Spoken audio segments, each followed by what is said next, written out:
Actually, the climate change is not only an environmental problem in Afghanistan, but it has contributed to the peace and to treat peace and stability in Afghanistan, because the loss of ecosystem productivity forced people from rural area to migrate to urban areas, and we have the problem of in urban areas to shelter them.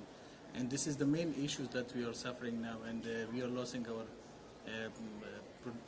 land productivity, and land degradation is another issue, soil erosion, and also glacier melting.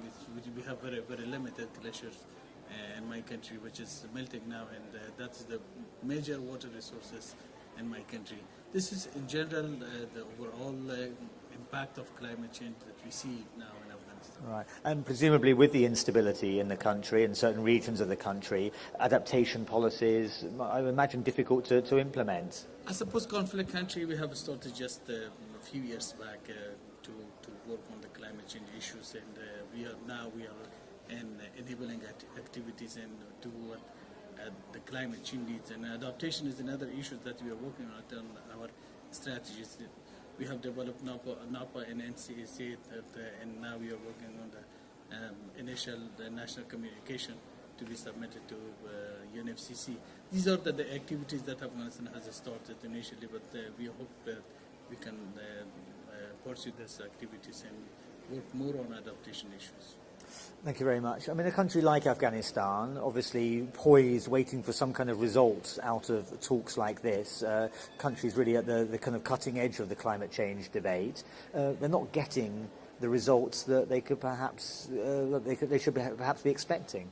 Well, they're getting far from the results that we need and are expecting.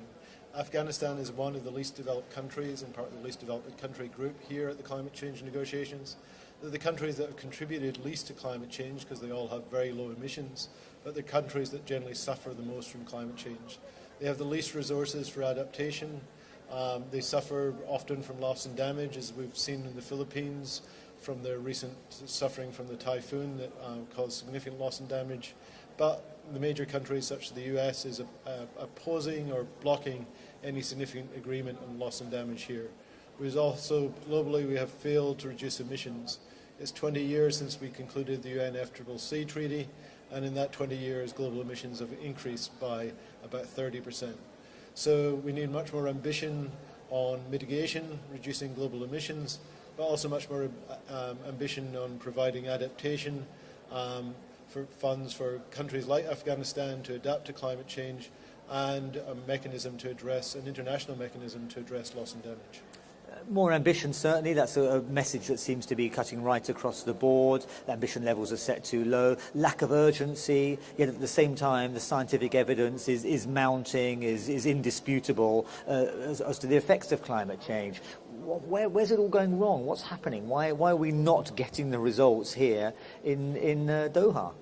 Well, I'm not sure this is the best process.